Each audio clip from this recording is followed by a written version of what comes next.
Hey everyone, this is Tom, and this week's character is Burt the Hoob II for Nicholas. Did a Goblin week, and obviously a Goblin won. It was a nice change of pace. First time we've done a Goblin. Actually, a lot of these weeks, if it's not like an elf or a human or a half elf, seems like pretty much everything we get to do is the first of whatever it is. So Goblin is nice, as I've said before. I love doing things that are more creaturely, and it's nice to play around with basically just warping the human figure and making monsters and exploring what you can do with that. And goblins are a great place to go. There's so many ways that you can take a goblin. As far as this goes, I went with something largely familiar, but one thing I try to do, and one thing I encourage every artist to do, and one thing that every artist encourages every artist to do, is to try to inject your own personal, unique spin onto whatever you're doing, even if it's something familiar. I think some of the best designs are things that are familiar with a twist, something where you recognize it immediately, but it's presented in a way that you haven't seen it before or haven't considered it, or in a way that is surprising but still works. I think that's it's hard to go through without examples, and maybe I could make a slideshow someday about that topic, but it's something that I always really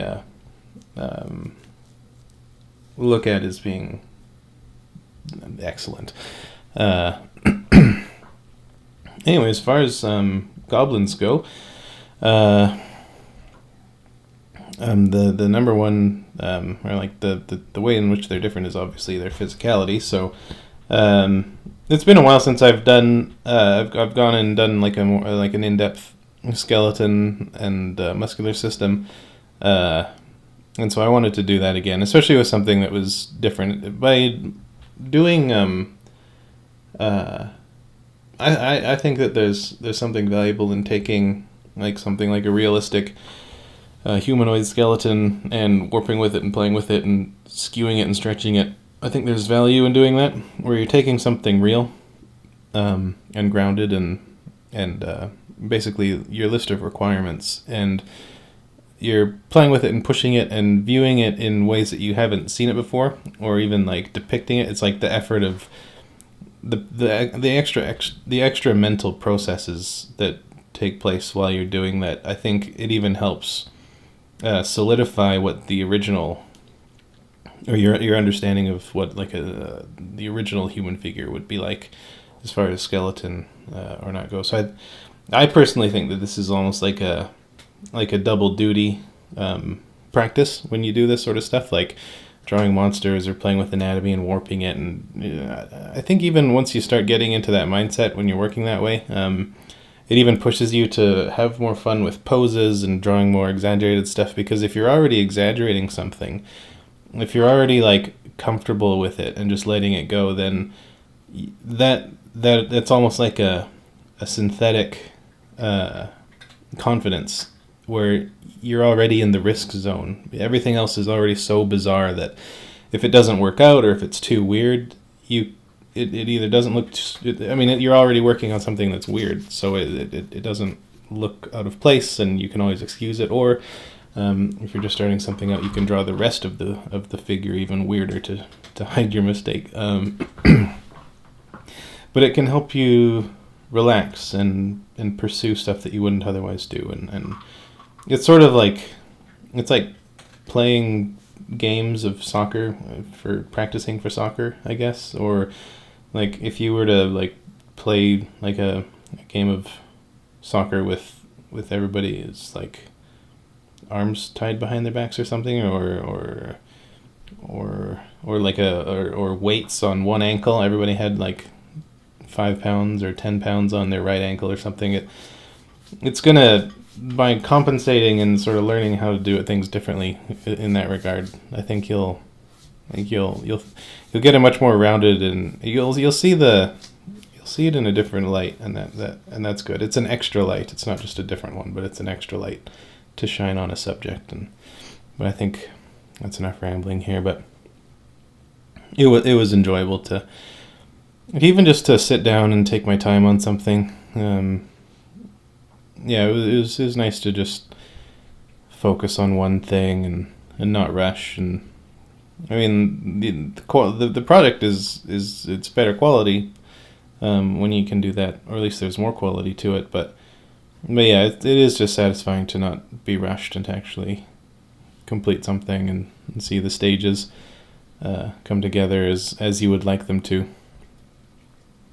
As far as anatomy-wise, goblins are one of those things that have evolved quite a bit through gaming history and fairy tale history. Like, basically all of the Western civilizations, fairy tales and fictions, and there's as many ways to depict them as there are people depicting them.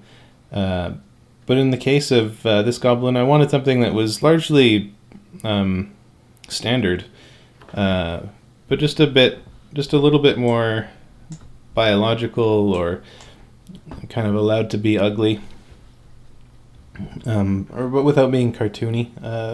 Sort of more just like an offshoot of a human lineage that might have evolved differently or something. Or I always love the idea of evil races in fantasy being corrupted versions of the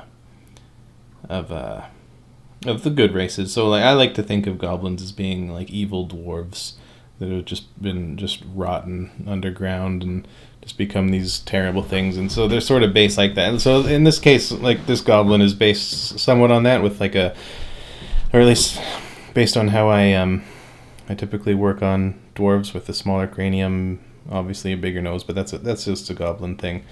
Larger ears would make sense for something that lives underground, especially if that's like how it's going to get around. It doesn't have larger eyes with a big tapetum or tapetum for looking at, for seeing things in the dark. It's basically, if you're going to be adapting something for the dark, you can focus on one or more, sort of like a fennec fox with the big ears for listening and for cooling itself off, or one actually does have big eyes that lives in the dark. Maybe like a raccoon or an owl. That's another way, but they don't work in nearly as dark an area as some things. There's lots of ways to do that, but even thinking like biologically, like why something's going to look the way it is, can help help you work out how you're going to be thinking about that. So yeah, bigger nose, thinking about dwarves. A little bit of I did the larger ears, obviously because it's a goblin. The inner pattern that goes through the whole side of it, that's sort of just inspired just like a generic, like a bat ear. I figure if it's even something that hints at that, or is sort of based on what that looks like, then it would give it that cave-ish look. It seems sensible as a way to sort of take what exists in nature and just plop it onto a fantasy character. And then there's just an idea for a little bit of a notch, or a little bit of that little point on the underside of the ear. Not where the earlobe is, but there's like that little spike.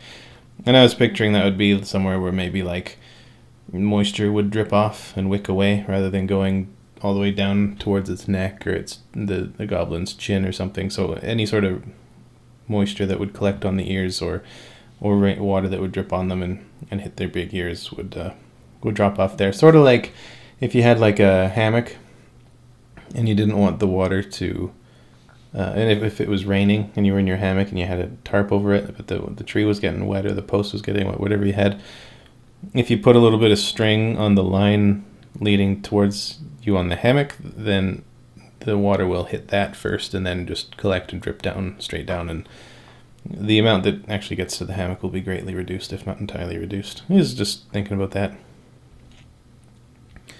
Now, being as Nicholas pointed out in his description, which I'll be getting into soon, he mentioned goblins are high dexterity, and even Burt being quite lanky. In that regard, I wanted his skeleton to still be how I would picture a goblin, something descended or corrupted of dwarves. So the rib cage does splay out a little bit. The bones are still quite thick, not as thick as how I would want to do a dwarven skeleton, but the most of it I wanted to try to get that lankiness just with the muscular system being more ribbony, less bulky, something it's largely shrink wrapped to the bones. There's one thing that's weird between art and reality is a lot of the time humans are actually a lot wider and bigger than we think they are. Even like somebody who's really gaunt and quite narrow. I mean, yeah, they'll look thin, but they don't look as thin as we would draw a really thin person or a really gaunt person in artwork typically. And it can be really hard to find those subtleties and that proper sense of scale. And it comes more from the interior details and the overall rendering of everything else rather than just like the narrowness of the limbs. It is really hard to put into words, but like if you ever even look at like, if you think of like, if you have like if you know someone who's really thin, or if you're really thin and you look at their face head on, or if you were to like draw a really thin person, you might start with like an oval, like a quite narrow head. But if you look at someone who's really thin, their head is as wide as an overweight person's head. I mean, aside from their cheeks, like out to the cheekbones. Like they do have a really, the skull is still really wide and eyes are still really small and everything's sort of tough. But if you know how to, or if you can get a handle on, ooh, this is actually really tough to explain without examples, but there is like a holistic thing, and I wanted him to look like thin, but not by forcing it. I wanted it to stay biological. I wanted it to be the thin version of what he is, and not, because I could easily have drawn like a spindly, more gremlin like body, but then it's not really, that's not a trait that he has anymore. That's a trait of the race. And if he's specifically described as being lanky, then or like lanky for a goblin, but if he had a whole skeleton and everything that was small and narrow, then it wouldn't be the same. I mean, I could easily I guess have made his skeleton even slightly narrower and everything, but yeah, I think you're starting to get my point. This was actually a really scary one, because I got pretty far into the costume, not to the point where I rendered it, but just sketching it out. Kept reading I consolidated the description down to a couple paragraphs and about a page of point form notes, and I was trying to remember, like, just look at all the important details and thinking, where's he from? What's his role? What's his rank? Like, what's his personality? Trying to find out really who he is. And I just looking at this stuff, a lot of it stays, it gets carried over, but I just was never feeling it. I just wasn't believing it, and it was just becoming a big frustrating mess. So taking things back and going, and it's like I've said in a few videos where it's okay. Like this is actually even kind of nice I was able to just talk myself down. It was just like, no, remember, you want people to see you struggle with ideas and make mistakes and try something out and erase it and start over. And just, I think it's something that it's a good habit to learn to get used to doing, or like a judgment to make as an artist, where if I mean, every drawing that you do, it's like, it's always a struggle. It's always going to be a challenge. There's always going to be the questions and the issues, and you won't really be sure how it's going to be done, or how it's going to look when it's done, until it's done. But even sort of, you get a sense of a vibe of when you're really going to actually need to call this one early and start over. And that's what happened here. But, that's fine. And it works out. And like I've said many times again, the second time around is always better by a long shot, even though it's really annoying to do that. So actually, now while the costume is getting sketched in, I may as well start describing him and what he might have, and it'll start making sense. I got four good, healthy, juicy pages of descriptions here. So he is actually an NPC rather than a player character, which is fine. So just a heads up, if you do have a fleshed out NPC that you have, you're free to enter them into the lottery. Let me see, where does it start? There's the introduction. Like most goblins, he's got extremely high dexterity. Okay, Burt the Goblin, or known by his more official title, Burt the Hoob II. Burt isn't his actual name, but rather a moniker the party rogue named Bank gave him, as his real name sounds pretty much like gibberish to the group's ears. He has since adopted it in the company of non-goblin speaking creatures.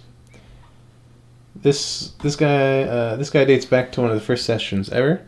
The player group, known as the Silver Stars, a name they hate but it stuck, found a note in the city where they were staying at, known as Banker's Fortress, which requested aid, as a farming town in the nearby mountains named Durvel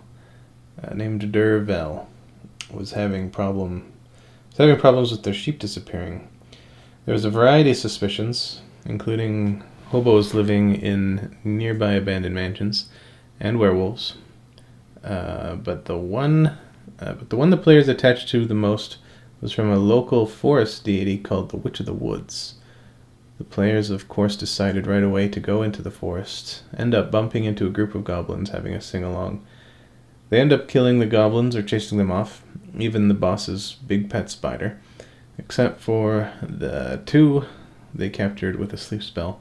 One of these goblins was Burt, the other was his brother. Burt is one of the few goblins who can speak common, but I should probably give the context that in my world goblins are from just south of the Wall. The Wall is basically a massive structure that separates the now-dead Empire of the North from the desert and beyond in the south. Goblins live in their own kingdom on the west coast, and generally are treated like slaves by their hobgoblin masters, and so many goblins have chosen to strike out on their own and find a new place they might be accepted. As you can imagine, that has not gone so well. Burt and his brother are both fairly young, probably young adults in goblin terms, so it's unlikely they lived in the Hobgoblin Empire, but instead their parents were refugees who escaped beyond the Wall and wandered the northern lands, especially as Durvel is near the east coast, so quite a trip.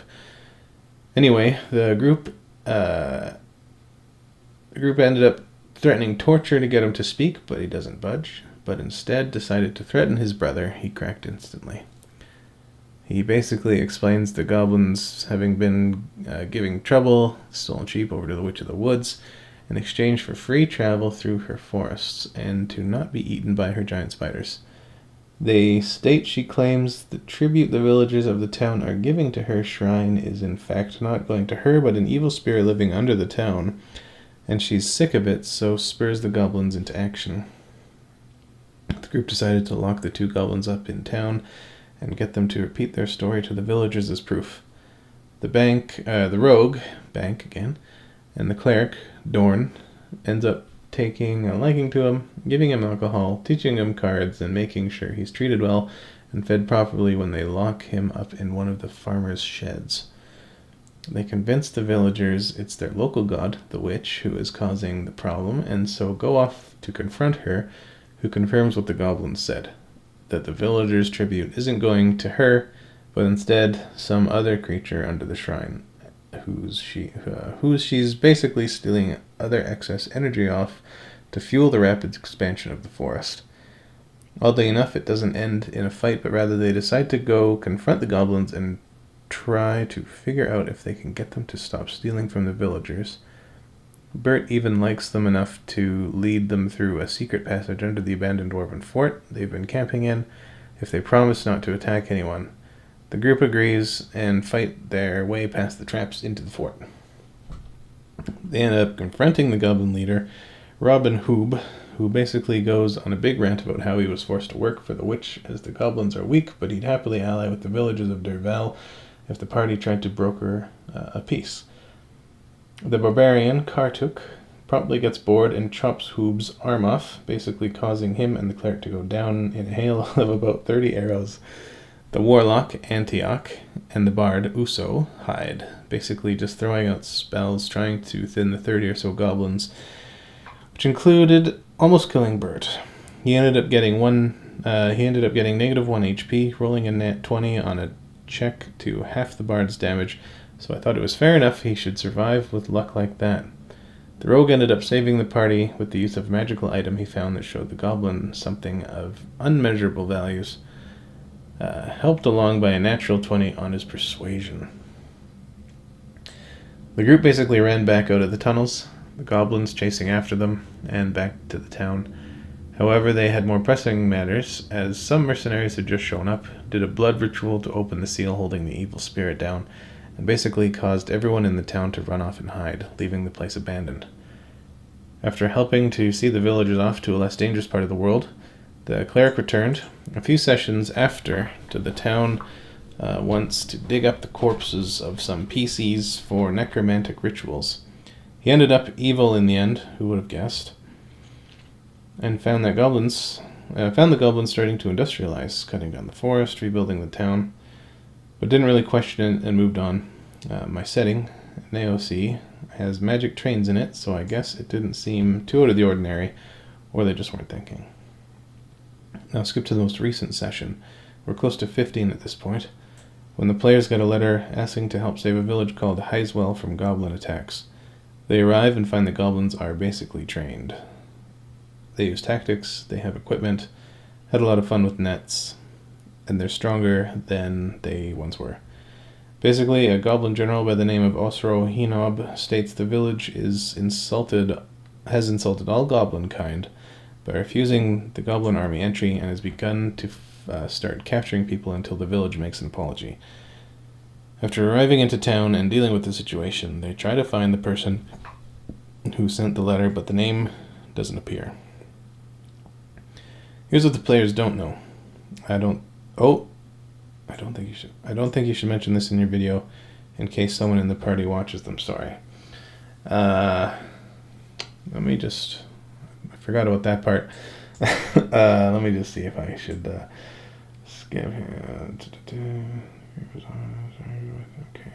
Okay, maybe I shouldn't read this part. This is spoiler alert. Okay, anyway, the last page here. Anyway, hopefully I didn't ramble too much with the background. Onto his appearance. A bit more. Pale green skin. His hair has gone white and gray from shock. Slightly lanky, if anything, though perhaps sinewy muscle might be a better word for it. He stands quite tall for a goblin, though not massive. 4 foot tall. He would hunch before to try and keep low, but now he tries to stand up kind of straight for a gobbo anyway. Partly for his newfound pride, and partly to try to compensate for the limp his battle wounds gave him. His right ear melted away from a fire blast, and the left side of his face is blasted by the warlock's powers. His left eye is basically gone, and he probably wears some kind of eye patch to make himself look more presentable to non-goblins. He tries to present himself both as a diplomat and a king, though a relatively understated one. He has a mix of simple jewelry, such as roughly cut stones, considering goblins' heritage lies in the desert, perhaps something like turquoise, carved animal bones and skulls. It also makes sense he'd probably wear a giant spider belt over his shoulder like a king might wear furs. He wears mastercrafted goblin plate armor from the recently opened goblin forges at Derval, though I'd leave what mastercrafted goblin armor means up to you. I can see him carrying a shield and a falchion, at least I believe that's how I've heard that word pronounced. The falchion hit probably made from some kind of bone or antler. Anyway, thanks again, mate. Hopefully it wasn't too messy, and it was not too messy. So that's Burt. That's the description of Burt. So now you got a better sense of what I'm looking at, what I'm thinking about, what sort of stuff is wound up in the character and in the presentation. It would be really neat. One thing I'd love to do is see what other people do, or maybe if once I get the somebody's description, if I have their permission, maybe make it open to the public or to anybody following me, and see if they want to give it a shot too. Maybe a bunch of people can try drawing the week's characters, and then we all post them on Sunday. I'd want to have everybody wait until the last day to post them, because if you see what other people are working on, it might pollute your idea. It might make it harder to think about what you're working on, or might influence you too much, and you might lose some originality. But it might be an idea. It might be fun to try. If anybody wants to try it, maybe let me know, and I'll look into that. Yeah, so that's Burt. As I go, I'm working on rendering him out. This is a technique that I started working with quite a few videos ago now, just doing everything rendering first. This one for some reason felt like it took a lot longer. I think I was actually kind of bummed out after needing to restart the costume, and I think that really stemmed from Burt having such a big history. And I knew that there was a lot of challenges coming up with him. I mean, he's got a lot of adventures that he's gone on. He's got a lot of different cultures that he's been influenced by and that he's lived amongst, and there's so much going on in his character, and a lot of it is, I don't want to say vague, but sort of open enough that having that, like, this is where, like, I've talked a lot about how having a description, the description is the best part. The more I can know about a character, the better chance of developing a quality representation of them can be. If something is really left up to me, that can just be intimidating, because it can go any way whatsoever. The worst thing you can tell an artist when they ask you what they should draw is whatever you want. If you have an artist friend and they ask you that, don't say that. Tell them something specific, even if it's stupid. Even if you think it's a really dumb idea or you're just being silly, just tell them something. Descriptions work, and I'm not complaining, but I just want to say that this is one of those times where that really happened, where with a description, like saying that he's from here, all I had to go off was that that's in the West, or that's in the South, or these people are over in the East. You know, I did know that there was like desert, like a desert culture. So that was pretty much all I had to go off on, which actually was sort of enough. That gave me a bit of a little bit of help there. It gave me some basis for my inspiration, which basically was Saracen armor. Not much of that actually wound up coming through, but there was enough in there that really just allowed me to start thinking about that, and thinking mostly about sand and how sand is going to work.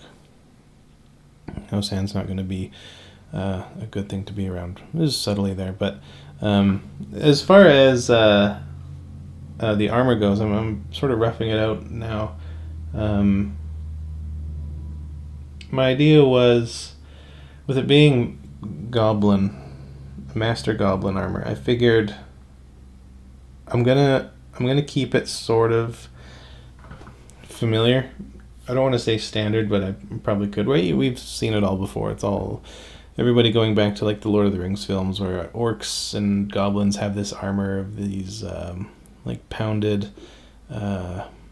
rough steel, almost crab-like exoskeleton plates. It's in everything, but it is an excellent look. It's pretty much perfect, but I didn't want to stray too far from that, but I did go a little bit more classical, or like humanish classical, just because he's a bit more royal, sort of fancy. He wouldn't be as slapshot and savage looking as like an orc would tend to be. And I also figured a way to show that it's well made, or it might be expensive, is to have many segments, make many, a lot of flexibility, especially because he's really dexterous. So he's got these sort of, he's got these sleeves coming down his upper arm over the elbow that's sort of inspired by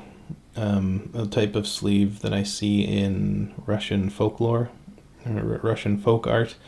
There's like these sleeves, and they kind of open up high, so you can, I guess, if it's too hot or too cold, you can take your arms in and out of the sleeves. but it's also like kind of, now I'm looking at it again, it reminds me of a pangolin, those little armored sand shrew type creatures.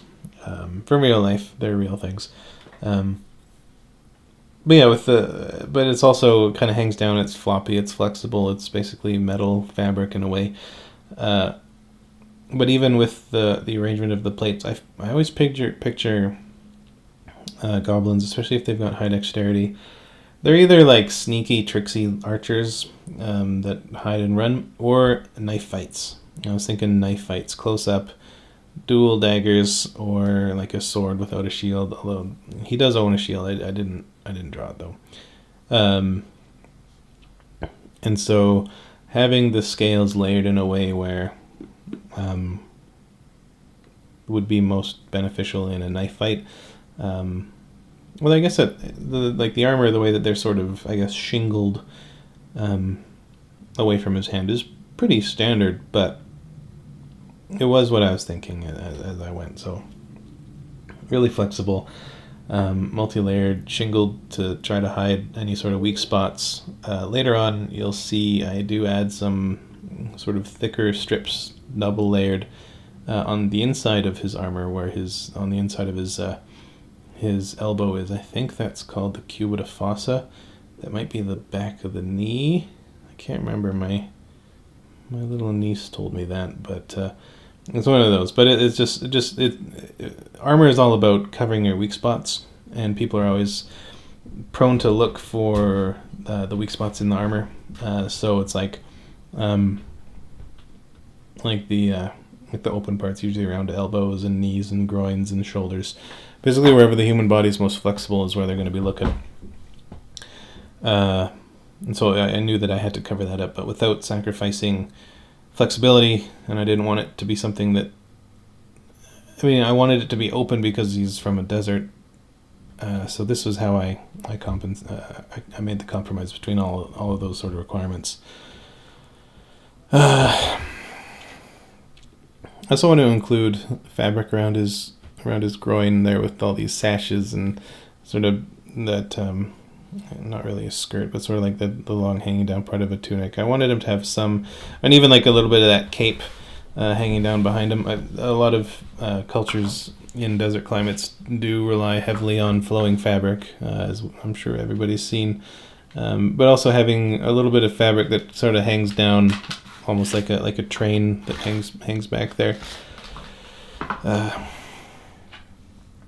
I thought that might help a little bit more of like the royal sort of nature. It's not that practical, and it's sort of elegant and adds to his form and what have you.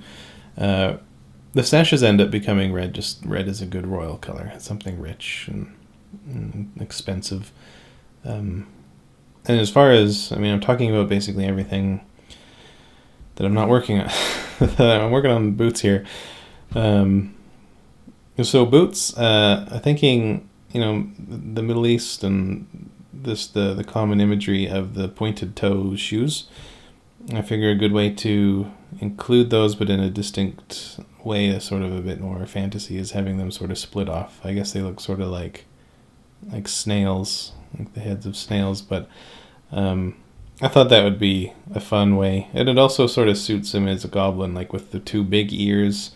I did carry that in a couple different ways of having the things sort of separate into two spikes on the boots and then on the falchion later on. But everything is sort of symmetrical that way. And then they're based on some Saracen boots that I saw, slightly different. But thinking about having I wanted them to have like a tight fit around the knee, and so there's a well-sealed boot, no laces, not too many seams or anything, no openings, so that sand doesn't get in them, and then having them something that ties up quite nicely up really high around the knees, and then the fabric ties in, and I think that's what I was going for with those. And then the bit on the side is really just for decoration. It's just extra little material rather than just having like a big simple leather gumboot. Having a little bit of extra material there, I thought would be fitting. I've seen stuff like that before, and that it really is just sort of a frivolous detail, but it's just adding just a little bit of noise, a little bit of extra where there, or otherwise it would have just been a boot. And it's not anything mind blowing, but it could have been. But I felt like I was trying to, I guess, catch up for lost time with trying out the first draft of the outfit. I needed something there, and that felt suitable to me, that shape. I just trusted my gut there. One of the challenges here with this sort of approach is getting my mind out of thinking of it as a monochromatic rendering, and more of adding in the occlusion and the shadows. So even here, in my mind, I'm already imagining this armor as being dark gray. But it's so hard to get that out of my head. So like now I'm rendering it as being darker than, say, his skin or the spider legs, when that removes flexibility from me later on when I add the color. Or I can put that value back in by selecting the right gray. But there is a limit to how bright I can make it after the fact. So it's sort of the difference between, do I paint him up like it's a monochromatic drawing, like a black and white photo, or what would be the most, the way that would provide the most flexibility and freedom later on is treating him as though you've just dipped him in white paint. Everything is the same value, and then rendering it that way. It's tricky. It's a total like mindset shift, and that's going to take some practice. But that's why I'm doing these. Oh yeah, so there's the leather on the inside of the armor. The little double layered diagonals. And now it's all the fun part. Yeah, for some reason this one just felt like it was taking forever, just hours and hours and hours of rendering. Although it is a lot of little shapes, just a lot of little bits and things to remember. And always like, when working on this one, I did have a pressing feeling of I'm missing something. The whole way through, I always just had this thought of I'm missing something. I don't know why. I think it was because he just had such a big story and had done so many interesting things, and he had traveled so far and had so much influence in it. Maybe it was just there was an idea in my mind of what I knew he should feel like or should be, like sort of like the height that this guy should be designed to, but without seeing any sort of footholds there. I don't know, it's just sort of I guess it's kind of a dread, but that's okay. If that happens, just power through and work on, just use your own intuition. Use your instinct. Just base the character on what you think they should be at that point. Just leave, if it's up to interpretation, then it's your job to interpret, and that's fine. And that's a good thing to do. It's better than being paralyzed. So the one thing I made sure I didn't do, even though this was intimidating and scary, was just not letting myself stop.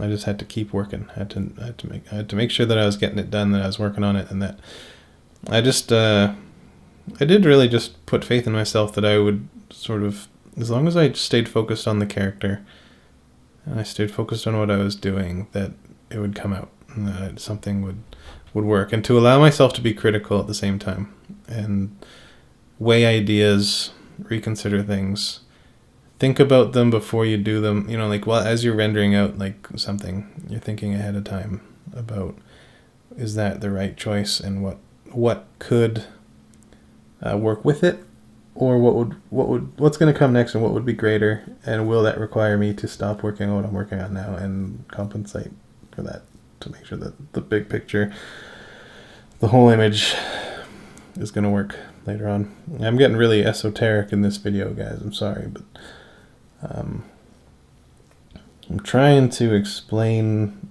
what's going on in my head as I'm working on this stuff, and yeah, it was tough. I don't know why. It was tough. When I heard about when I read the spider pelt over the shoulder, my mind went immediately to James Earl Jones in Coming to America. He plays a king of some African country, and he has this big lion head over his shoulder. It's a good movie.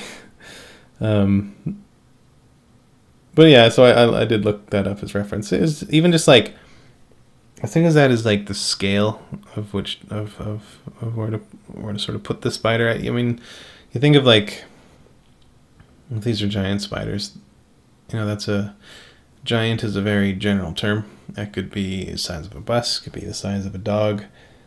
I went for something useful. I went for something that is just. I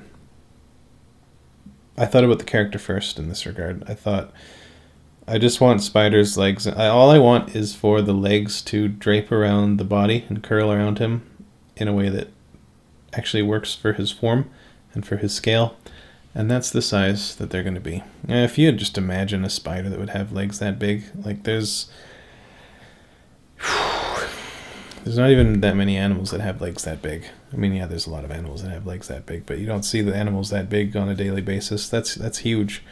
If you were to stand beside that, that'd be pretty terrifying. Now, I mentioned in another video about orcs having black blood and how that would affect the way that their skin looks overall. And after the last few videos, I've been doing a lot of this like subsurface scattering and such, trying to make skin look really like fleshy and full of life and everything. But in the case of Burt here, I wanted him to be gross. I wanted him to just be a gross goblin. And I figured, let's try it out. Let's see. Let's put wherever a human face would get more pink from the blood flushing into that tissue, we'll make it black from the blood, from his gross black goblin blood into those same areas, and just see how it works, and then just run with it no matter what it is. It's going to be something corpsey. It's going to be kind of gross. It's not going to look much like skin. I mean, it'll look like skin, but it's not going to look really like how you'd like. But I did want him to just be gross, something monstery. The idea for this gold on the armor was, I was thinking about some sort of like a cultural influence or something goblin-y. Goblins are notoriously greedy and swindly, and they love gold, and I thought it would be neat if this guy was royalty and he's got this fancy armor of high goblin make, that maybe there's like some cultural thing where it's actually made of gold, and then it's covered in black paint or some sort of I guess it would probably have to be some sort of like a matte black paint. And so as he would wear it as a king, like every day, or whenever he did his kingly duties, the more he wore it, the more the paint would scrape away and get chipped off. And especially, and I put in a few of these around his scratches from knives, because I was thinking about knife fights. So there's some on the shoulder, some around his arms, where those have been, and then places around the belly, basically where people would be hitting him, stabbing him with knives the most. But it's like a record of showing. I'm just imagining this stuff as I'm going, but it was just thinking of like status symbol for goblins, for goblin kingliness, where he's not just some ponce that sits on a throne, but they're actually active, and they fight and they kill, and they're the marks of that, of them living and everything. It's like their survival. It's like the more scratched up and the more life the king would live, or this leader would live, the more golden and glorious they would become. And it would tell the tale of the armor would tell the story of their reign, essentially. So that's the idea with that. uh, Pelt wise here, this would be like the abdomen of the spider, just some part of extra bit where there's like something a bit, some sort of tissue more flexible could drape around a shoulder. The legs are just, as you can see, just flopped around the figure. If I had more time to work on these, I'd love to have like light passing through the spider legs and making them look transparent, but that would be quite a challenge, but it would be, I think, quite rewarding. I mean, I shouldn't talk about like how this could be better, but that is one thing I'm thinking of when I see these videos again and I watch through the process. It's actually kind of funny. Sometimes I'm looking at something, I'm like, ooh, that should be a bit darker, and then I'll just see the brush quickly come in and make it a bit darker, which is sometimes it's actually kind of nice to see how consistent I can be. But a lot of the times coming back, I'm thinking about like, oh, I could have done this differently. Ooh, what if I interpreted it that way? And this could be cool if it was that way instead. And I mean, it is one of the downsides to this project is every one of these is first draft. It would be fun. Maybe once I'm done all 64, maybe I'll do like round 2. Or like a second pass, like a second reinterpretation. We'll see about that. Maybe get some notes from whoever gets chosen about what they'd like to see improved or changed or trying out, and then just and even thinking about my own ideas and trying to reinterpret the design and do like another pass, and we'll see how that goes. So, also staying in line with him being a living king that goes around and works is making sure that his boots are sandy and dirty and. He walks around, he does stuff, he doesn't get carried anywhere, he doesn't stay indoors, he gets dirty, he goes out, it's not beneath him. I mean, because he's a modest king, in the description, he's not like a flashy, he's not just some like royal jerk on a throne, and like I said, he's active and he's involved. Some old cracked leather, he doesn't get too fancy.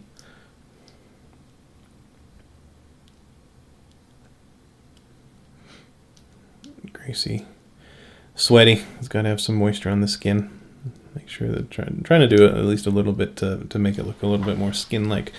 It is sort of frustrating not having the red blood though.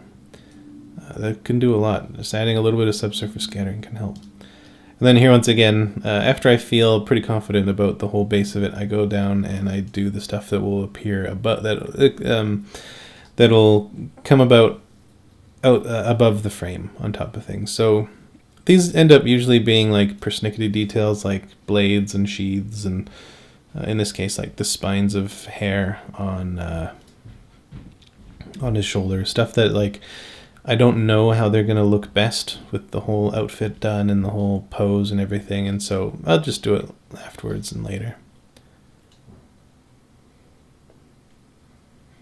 Just putting in details where I know they're going to be. So just sketching them in with the bright blue in this case, just to make sure that I'm getting the notes right. And then, oh yeah, here too, I wasn't sure like what eyelashes to do, but I was thinking about like groups of people that live in deserts and have adapted to the sort of arid, dustier climates. They often tend to have long eyelashes, really thick eyelashes. And so I wasn't sure how that would look on a goblin. I don't remember ever seeing a goblin with eyelashes, really, outside of maybe like a really realistic depiction. But I wanted to make sure that was included. And the good thing, too, is that I think it helps make him look younger a bit. I think because he is like a young adult equivalent in goblin, so it's sort of neat. And plus, I think because his hair's turned like white from shock, it's sort of a neat look. It's kind of like the drow that I've been drawing. I think the bright eyelashes are neat. They do neat things to the eye. Also dark sclera. The whites of the eyes, in this case, are black. I wanted to make him... It's a bit more animalistic. It's sort of like what a chimpanzee's eyes are like. It's sort of just a way to make them a little bit other than human. And a little bit creepy.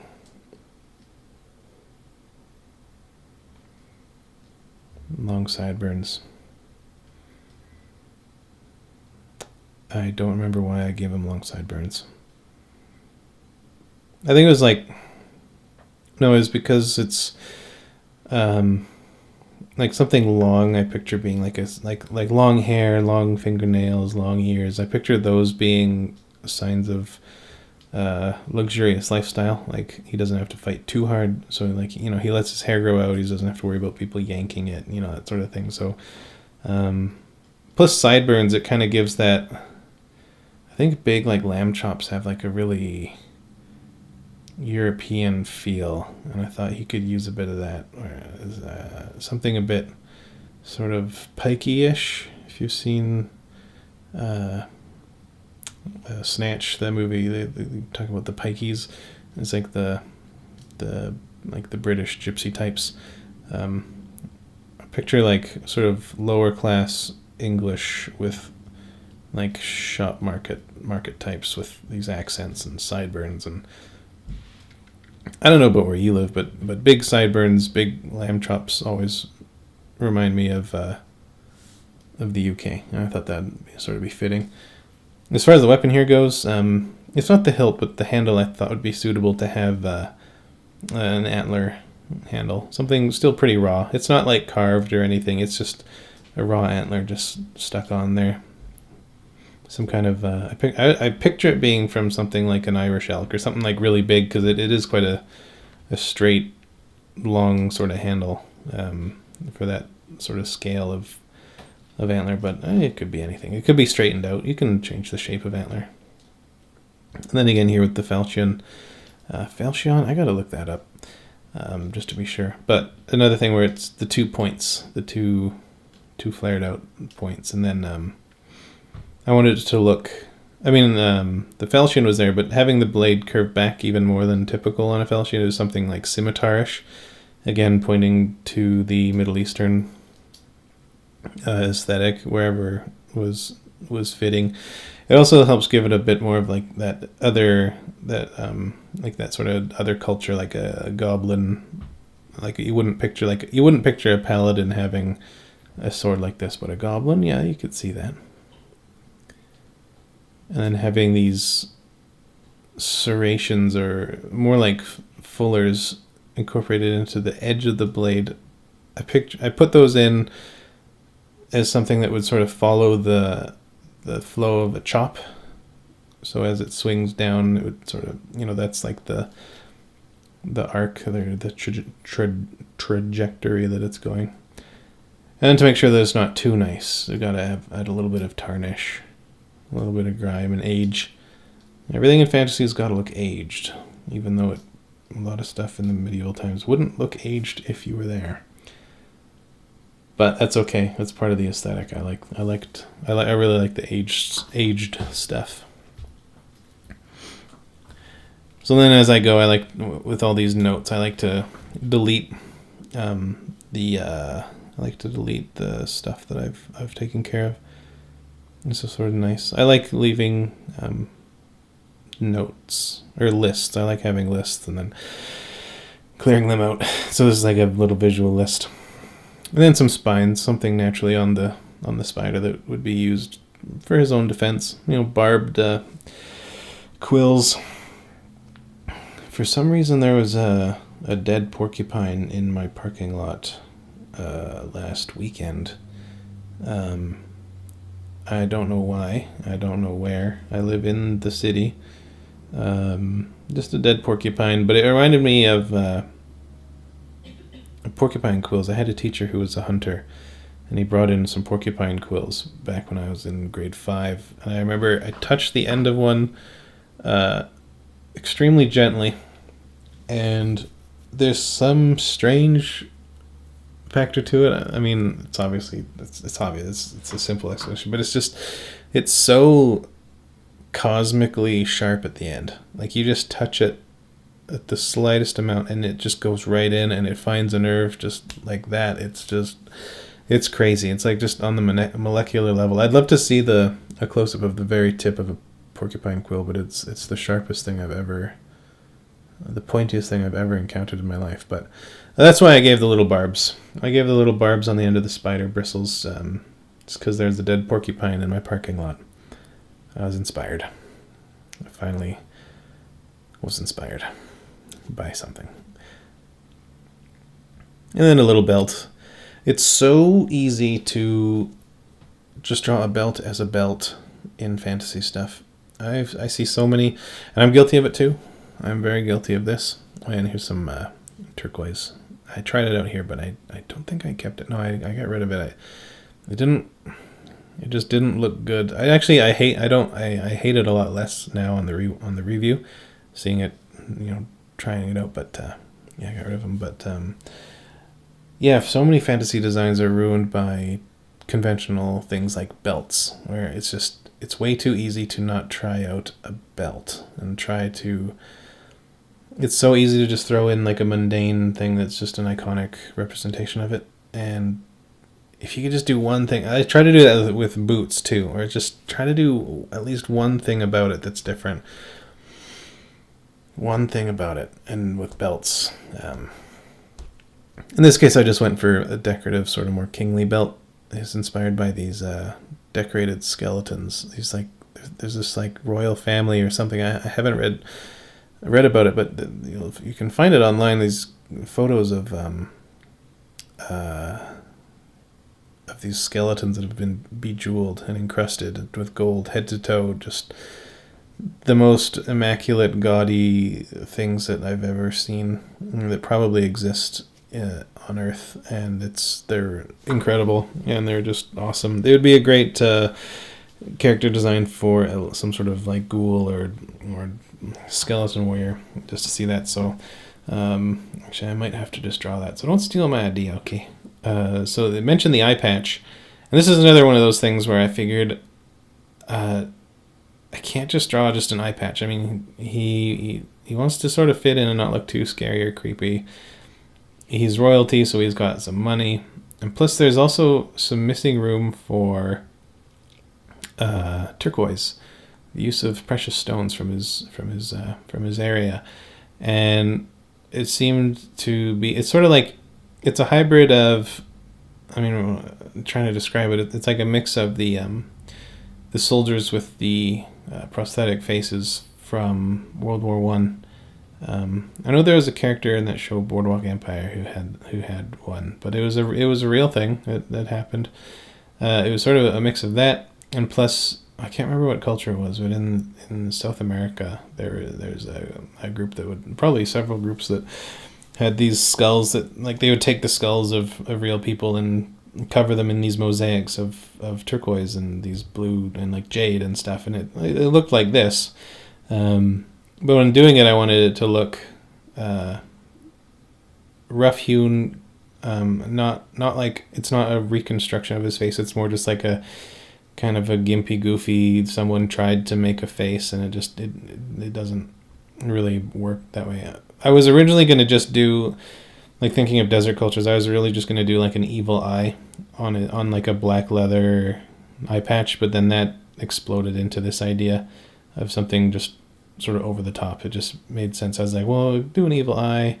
We made it out of turquoise, and then I thought about, just turquoise face parts, and it reminded me of those skulls and sort of how cool it looks when you have this mosaic, these tiny little, I guess, tiles you could call them, just going around 3D forms and rebuilding heads and skulls and things. And it just came out of me just thinking and wandering and trying. And then I figured for the ear, I think they would take pride in their ears, and if a lot of it was scorched off, well, most of the cartilage, the structural cartilage is in the top, and also it's sort of in the part that's now missing from his ear, so that part that's blackened would actually droop down and flop, and I thought it'd be good. I think he would have reason to have something that would hold it up, and it's just that he can afford, and then some gold thread and some gold wire to make it work, to hold it up and make it look fancy. So this was Burt the Goblin for Nicholas. He was a big challenge, but I'm really pleased with how he turned out. It was worth the fight.